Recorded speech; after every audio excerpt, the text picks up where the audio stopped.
Geralmente, a gente espera que a medicina e os diagnósticos em geral funcionem meio que como uma engenharia estrutural, sabe? Uhum, sim. Tipo, você tira um raio-x, ele mostra exatamente onde o osso está quebrado, o médico vai lá, aponta para a falha na imagem e pronto, o caminho para o conserto é super claro e visual. É, mas a realidade neurológica passa longe disso. Exatamente. Porque quando a gente dá um passo para dentro do mundo da neurodivergência, do desenvolvimento neurológico, essa precisão de raio-x simplesmente desaparece. Com certeza. A gente passa a lidar com comportamentos que, pelo menos para quem vê de fora, parecem confusos, totalmente indecifráveis. E a nossa missão na imersão de hoje é exatamente lançar luz sobre essas engrenagens invisíveis, né? Desmistificando comportamentos no universo do autismo que são muito, muito frequentemente julgados. Nossa, e como são julgados? Demais. E para fazer isso, a gente vai analisar trechos cruciais de 2 livros simplesmente fantásticos, que são o Is This Autism? A Companion Guide for Diagnosing e With This Autism? A Guide for Clinicians and Everyone Else. Ambos escritos pela Donna Henderson, Sarah Wayland e a Gemma White. Isso. E assim, o que torna essas fontes tão valiosas, tão únicas, é que elas não ficam presas só naquela teoria clínica fria, sabe? Aquela coisa de livro médico antigo. Exato. Elas costuram a ciência neurológica de ponta com a experiência vivida. Elas dão voz a inúmeras pessoas autistas. Mas antes da gente mergulhar nos comportamentos específicos que causam tanto atrito social, a gente precisa assentar o alicerce dessa conversa. O conceito principal. Sim, que é o paradigma da neurodiversidade. Porque, historicamente, a ciência sempre operou sobre o que a gente chama de modelo médico. Que é aquela visão de focar no que está quebrado. Isso. O modelo médico enxerga o autismo como um déficit, tipo um erro genético, uma doença que precisa ser curada para que o indivíduo pareça o mais típico possível. E o paradigma da neurodiversidade inverte completamente essa lente. Ele propõe que o autismo não é uma patologia. É, na verdade, uma variação natural e totalmente esperada do cérebro humano. Certo, vamos desvendar isso. Porque as fontes resgatam uma analogia histórica que eu achei brilhante. Ilustra perfeitamente essa mudança de perspectiva, que é a questão de ser canhoto. Ah, sim, essa comparação é perfeita. Né? Porque, pensa bem, há apenas algumas décadas, ser canhoto era intensamente patologizado pela sociedade. Era visto tipo como um defeito moral, físico até. Crianças eram punidas por isso nas escolas. Muito punidas. Muitas vezes elas chegavam a ter a mão esquerda amarrada nas costas para serem forçadas a escrever com a direita. O sistema lutava ativamente contra a biologia delas, para forçar uma adequação. É chocante pensar nisso hoje. Pois é. Hoje o consenso é óbvio. Ser canhoto é só uma variação natural. E viver num mundo desenhado majoritariamente para destros, tipo tesouras, abridores de lata, aquelas carteiras escolares com apoio só do lado direito, isso ainda traz pequenos atritos diários para os canhotos. Mas ninguém, em sã consciência, procura uma cura para isso hoje em dia. Exatamente. Ninguém acha que tem algo a ser consertado ali. E se a gente aplicar essa mesma lógica ao autismo, a gente deixa de olhar para a pessoa como um problema que precisa de conserto. Essa mudança de paradigma obriga a gente a parar de tentar modificar a essência do indivíduo, sabe? E começar a questionar como esse cérebro específico processa o mundo.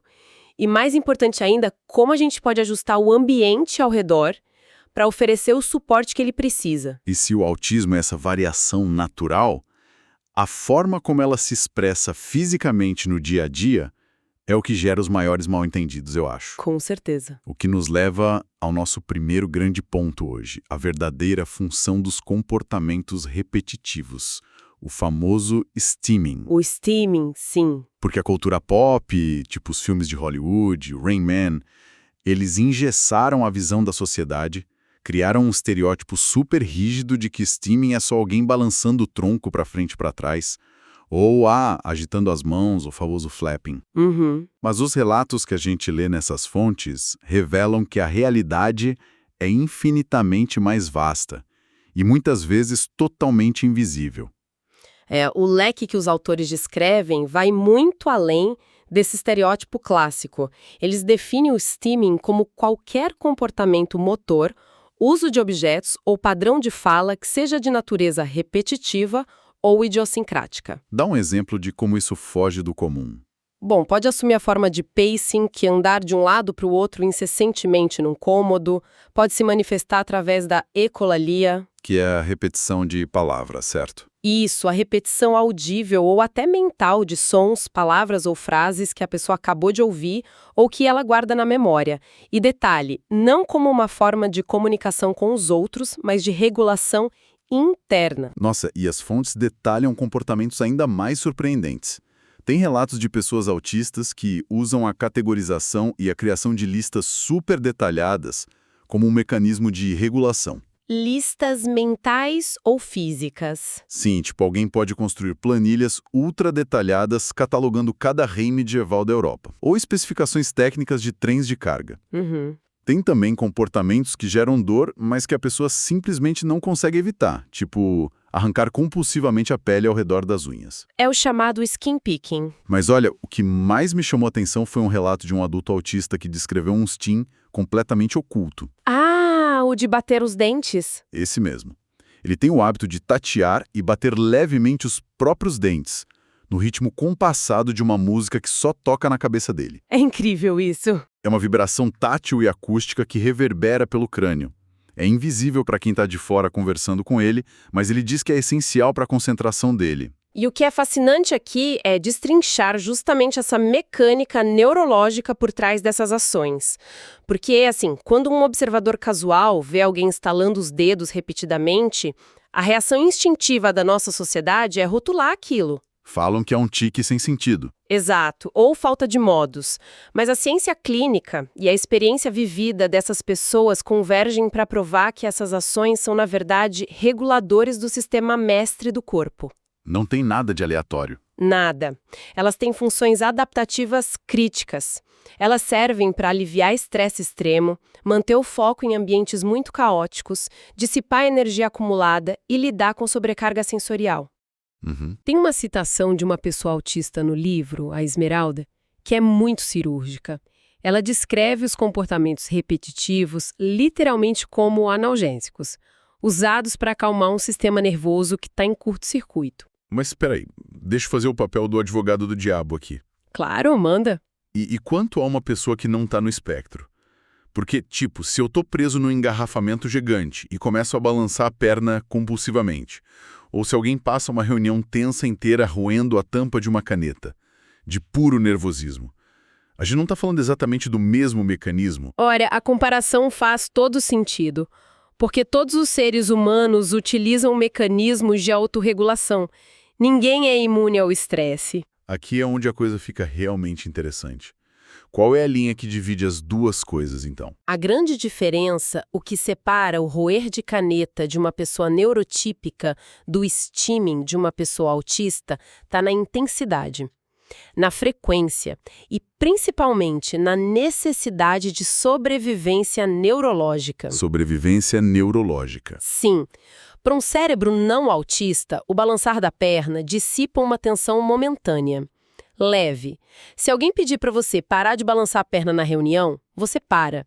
E não vai sofrer um colapso imediato por causa disso. Eu vou ficar irritado, mas não vou desmoronar. Exato. Já no autismo, o stimming atua muitas vezes como a principal âncora que impede a falência total do processamento cerebral. Porque o cérebro autista capta estímulos de uma forma muito mais contundente e simultânea. Então, na prática, o que está acontecendo é uma discrepância extrema na recepção de dados do ambiente. Perfeito. É uma questão de volume de dados. Porque enquanto um supermercado comum parece só um ambiente normal, com luzes e prateleiras para a maioria de nós, para alguém no espectro, o zumbido de uma lâmpada fluorescente lá no teto pode penetrar os ouvidos como se fosse uma furadeira, constante. Sim. A textura da camisa que a pessoa está usando pode raspar na pele com a fricção de uma lixa grossa. É o corpo sob ataque constante, de todos os lados. Então, o stimming entra nesse cenário não como um problema, mas como a solução fisiológica que o cérebro achou para não pifar. Exato. Quando o ambiente envia essas informações avassaladoras, o sistema nervoso entra naquele modo de alerta máximo, sabe? Aquela resposta de lutar ou fugir. Adrenalina pura. E ao bater as mãos de forma rítmica repetidamente, a pessoa autista está criando um canal de entrada sensorial, um input, que ela mesma controla do começo ao fim. Ah, entendi. É como se ela gritasse mais alto que o barulho da sala, mas de um jeito organizado. Isso. Esse ritmo previsível que ela cria se sobrepõe ao caos imprevisível do ambiente. Isso manda um sinal químico para o cérebro dizendo que tem ordem no caos e que o corpo pode finalmente se acalmar. É um mecanismo de sobrevivência altamente eficiente. Bom, se o steaming é essa estratégia brilhante que o cérebro autista usa para regular a tempestade interna do corpo, como é que o cérebro tenta gerenciar a tempestade externa, o ambiente? Aí a gente entra num território complicado socialmente. Sim, porque isso nos leva a entender as rotinas rigorosas, a inflexibilidade extrema, que honestamente são traços que provavelmente figuram entre os mais mal compreendidos e julgados no convívio familiar e social. Com certeza absoluta, a gente vê constantemente os rótulos morais sendo aplicados aqui. A pessoa é chamada de teimosa, difícil, mimada. Falam que a criança tem uma rigidez excessiva. Isso, porque a nossa estrutura social valoriza muito a fluidez, né? Aquela capacidade de mudar de planos de última hora como um sinal de que a pessoa é fácil de conviver. E os livros ilustram de um jeito bem doloroso como essa expectativa social bate de frente com a realidade do processamento autista.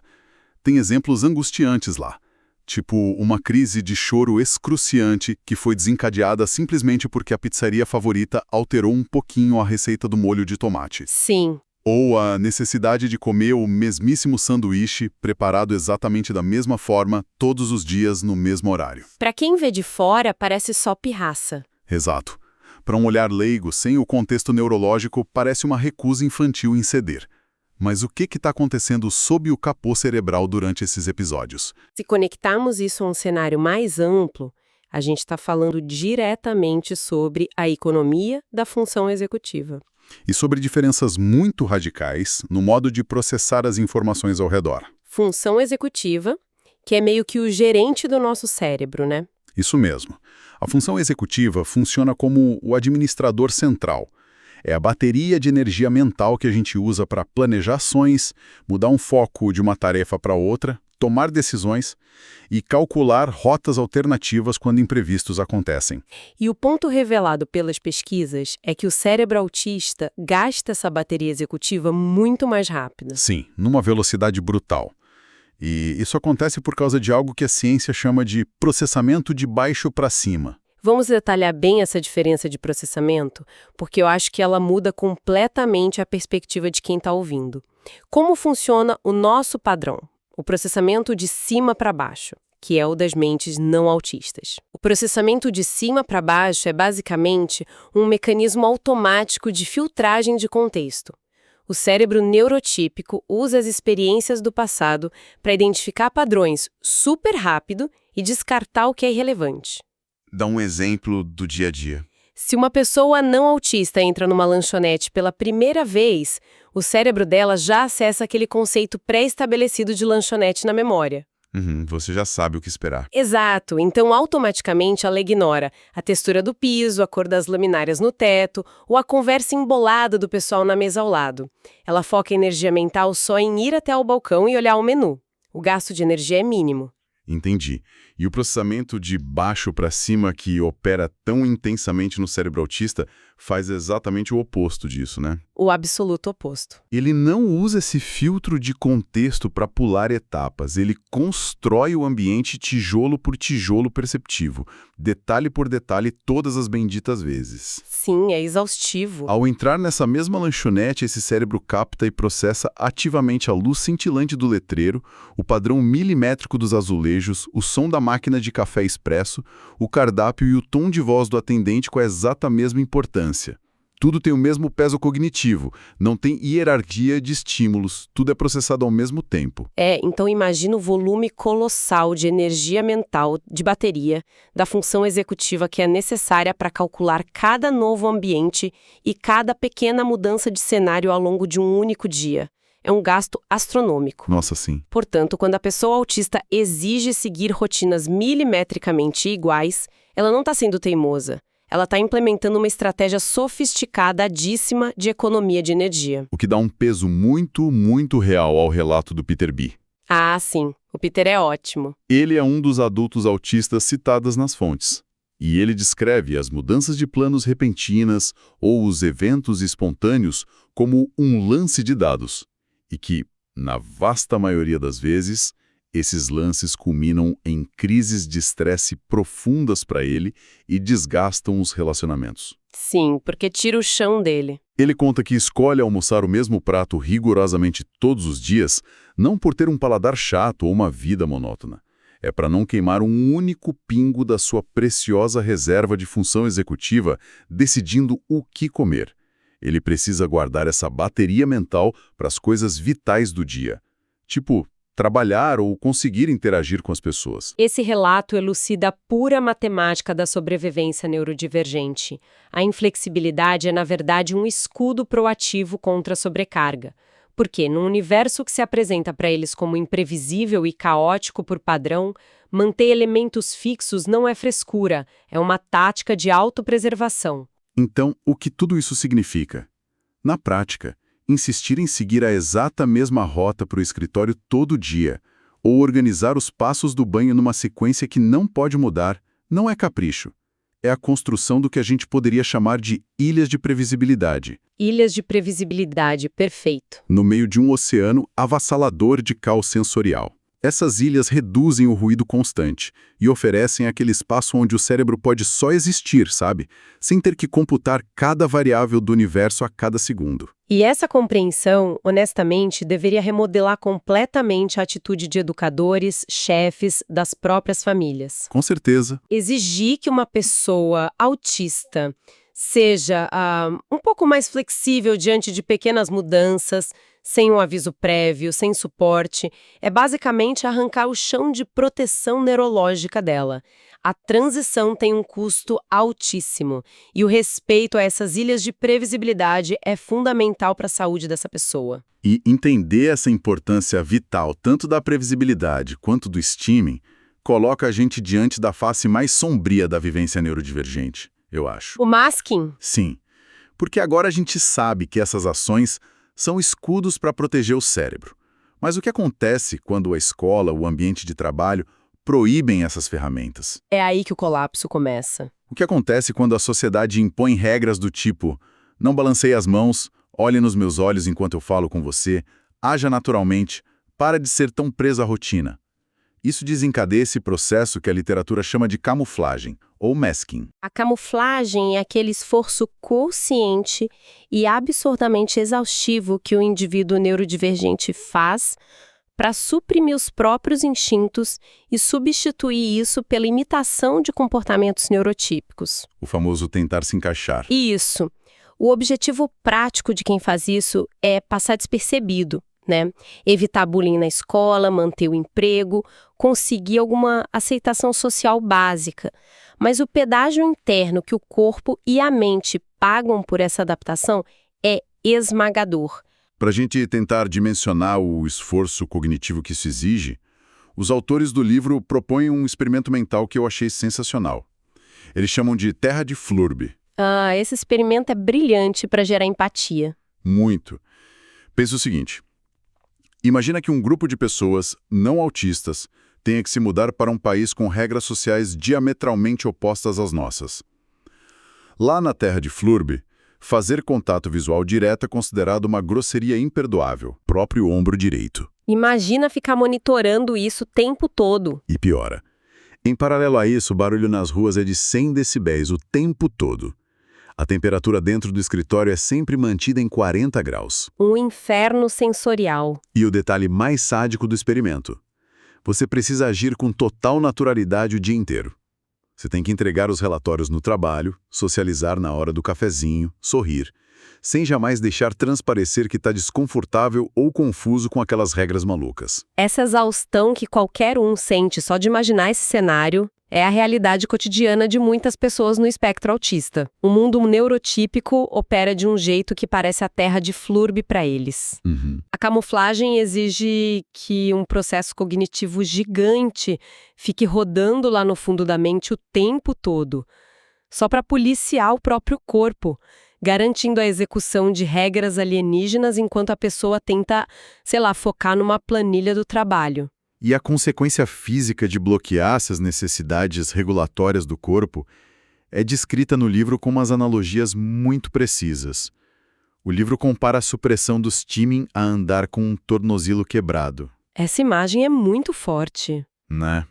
Alguém com osso fraturado pode colocar uma bota ortopédica grossa e tentar forçar uma caminhada normal, suprimindo qualquer careta de dor para não atrair o olhar das pessoas na rua. Mas, obviamente, esconder a mancada visualmente não cura a fratura por mágica. Pelo contrário. Sim.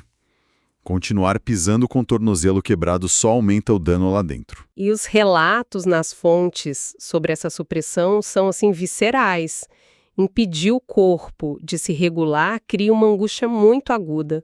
Pessoas autistas descrevem a experiência de segurar um instinto como sentir literalmente insetos rastejando velozmente debaixo da própria pele. Meu Deus. Ou como ter alguém muito pesado sentado sobre o peito delas, esmagando a capacidade de respirar. A dor não vai embora porque você mandou parar. Ela só fica trancada do lado de dentro. Tem um outro relato que eu acho fundamental para entender o desgaste crônico dessa camuflagem, que vem da Jess O. Ela compara o ambiente de trabalho dela a jogar Tetris sem parar o dia todo. Jogar Tetris o dia todo. E mergulhando nessa metáfora, a clareza sobre a exaustão fica evidente. Porque, para quem não é autista, um bate-papo no escritório flui intuitivamente. As pecinhas do diálogo caem nos lugares sozinhas. Você não pensa para conversar. Mas no estado de camuflagem, cada sorriso forçado que ela dá, cada vez que ela mede a hora de falar, cada segundo de contato visual que ela sustenta, é como um bloco de Tetris caindo em alta velocidade. Nossa. Ela precisa captar o bloco conscientemente, rotacionar ele na mente, analisar a regra social e encaixar milimetricamente antes que o bloco bata no chão. E a Jessie conta que trabalhava oficialmente apenas 13 horas por semana, mas passava todos os dias anteriores dominada por uma ansiedade antecipatória. E depois do expediente, ela necessitava de horas prolongadas de isolamento total e silêncio no escuro só para se recuperar da maratona. E é essa maratona incessante de jogar esse Tetris social e suprimir quem você é que leva a um desfecho clínico que hoje é muito documentado, o chamado Autistic Burnout, ou esgotamento autista. Que não é só um cansaço, né? De forma alguma. Não estamos falando daquele cansaço crônico de um dia agitado que todo mundo tem. O burnout autista é uma fadiga sistêmica, severa. É quando a bateria da função executiva atinge níveis tão críticos de escassez que o cérebro entra em colapso real. A pessoa perde habilidades. Sim, habilidades fundamentais que ela já dominava começam a regredir drasticamente. A pessoa pode perder temporariamente a capacidade de verbalizar, de falar, ou a habilidade motora para tomar um banho, fazer o autocuidado, ou qualquer nível de tolerância prévia à luz e ao som. E a principal causa relatada para esse colapso não é o trabalho duro em si, mas a demanda crônica de fingir ser neurotípico. Mas aí a gente entra num ponto espinhoso. E quanto à intenção por trás de quem exige essa adequação? Esse é o grande dilema de muitos pais. Sim. Vamos analisar a atitude de educadores ou familiares que são muito bem intencionados. Porque muitos, ao verem a criança balançando as mãos ou evitando o contato visual, sentem que o mundo lá fora vai ser cruel, vai ser punitivo. Eles querem proteger a criança. Exato. Eles pensam que treinar aquela criança para parar com o movimento e ensinar forçadamente ela a manter o contato visual e suprimir a agitação é preparar a criança para o sucesso no mercado de trabalho lá na frente. A crença geral é: se adequar à norma, protege meu filho da rejeição. Sim. Como é que a experiência autista, que está descrita nessas fontes, rebate esse senso comum de adequação como forma de amor? Olha, é um tema altamente delicado. Mas as vozes autistas adultas, que são validadas pela ciência clínica detalhada nas fontes, são muito conclusivas sobre os danos dessa premissa. Os danos de forçar o masking. Isso. Embora a imposição dessas regras de camuflagem por parte de pais e professores nasça de um desejo genuíno de proteção, os resultados práticos na vida adulta são profundamente traumáticos. A pessoa não fica mais feliz por parecer normal. Não, muito pelo contrário. O que a pessoa autista internaliza no longo prazo não é uma habilidade social útil. O que ela aprende é a mensagem corrosiva de que o modo dela de ser e as necessidades biológicas fundamentais do próprio corpo dela são inaceitáveis. Que ela está fundamentalmente quebrada. Exato. O custo real dessa adequação nunca é o sucesso e a inclusão. O custo é uma perda profunda de identidade. Adultos autistas relatam muito frequentemente não saberem mais quem eles são, fora do personagem que eles criaram para sobreviver. Caramba. Sem contar os altos índices de depressão severa, o trauma acumulativo ao longo dos anos e, fatalmente, o esgotamento sistêmico, o burnout que a gente falou. Obrigar alguém a lutar contra a própria biologia tem um pedágio de saúde mental alto demais. Então a solução não é mudar a pessoa. Não. O caminho sustentável não é forçar o cérebro neurodivergente a imitar características neurotípicas até exaustão. É, na verdade, educar as pessoas ao redor para acomodarem a diferença. Isso é um choque de realidade que altera o eixo de como a gente reage a comportamentos atípicos. E, amarrando todas as evidências que a gente dissecou hoje, a conclusão central subverte completamente a ideia que a gente tinha lá no início. Totalmente. Mas, ao examinar os mecanismos por trás de tudo isso, a gente descobriu que o balançar das mãos, a ecolalia, a aderência inquebrável a rotinas da pizzaria, tudo isso, na realidade, são sinais de um sistema nervoso notavelmente engenhoso. Brilhante, eu diria. São ferramentas sofisticadas de autorregulação e adaptação usadas para sobreviver e processar um ambiente que é super hostil para eles. E mais do que isso, a gente compreende o tributo destrutivo que a sociedade cobra através da camuflagem. Porque quando entendemos de forma clara a biologia da função executiva e a intensidade absurda do processamento sensorial de baixo para cima, não tem mais espaço para rótulos como teimoso ou inadequado. A ignorância perde a desculpa. Perde totalmente. Quando você testemunha alguém lutando contra mudanças de rotina ou adotando comportamentos repetitivos para estabilizar o sistema nervoso, a resposta intelectualmente madura não é corrigir ou reprimir. É oferecer imediata empatia, tolerância e acomodação do ambiente. A gente substitui a vontade de consertar pelo entendimento das engrenagens, né? E percebemos que se a gente exigir que todo o fardo da adaptação recaia única e exclusivamente sobre a pessoa neurodivergente, nós estamos projetando um sistema feito para gerar esgotamento crônico numa parcela gigante da população. Exato. Para construir ecossistemas nas escolas e no trabalho que sejam genuinamente sustentáveis, o peso dessa adequação precisa ser distribuído entre todo mundo. Isso levanta uma questão importante sobre o impacto sistêmico de tudo isso, voltando direto ao conceito do paradigma da neurodiversidade lá do começo da imersão. Qual questão? Se a gente reconhece de fato que o autismo é uma variação natural e não um defeito de fábrica, a gente conclui que a maior parte da angústia, das crises sensoriais e do esgotamento profundo não nasce no indivíduo neurodivergente. Nasce de onde, então? Nasce da colisão desse cérebro específico contra um design social totalmente inflexível, que foi projetado exclusivamente por e para mentes não autistas. Então, a provocação final para quem nos escuta não é sobre o que a pessoa autista deve alterar nela mesma. É sobre o nosso ambiente. É sobre a nossa arquitetura coletiva. Pensa só como seria a construção de uma escola, o desenho de um escritório ou o planejamento de uma cidade inteira, se desde a elaboração da primeira planta, a meta não fosse apenas aturar os comportamentos autistas, mas construir ativamente espaços que priorizassem a paz, a previsibilidade e a ausência completa dessa necessidade cruel de camuflar instintos inatos. Fica aí essa reflexão profunda sobre que tipo de espaços a gente está construindo e para quais tipos de cérebros, né? A máquina de raio-x que a gente buscou lá no comecinho não estava quebrada, afinal. A gente só passou décadas tentando usar um raio-x para mapear o movimento do vento, usando a ferramenta errada e julgando mal toda a paisagem. É a analogia perfeita. Bom, muito obrigado a todos que nos acompanharam em mais essa exploração. Continuem curiosos sobre as complexidades da nossa mente, continuem questionando as expectativas ocultas nos ambientes que a gente compartilha e até o nosso próximo mergulho.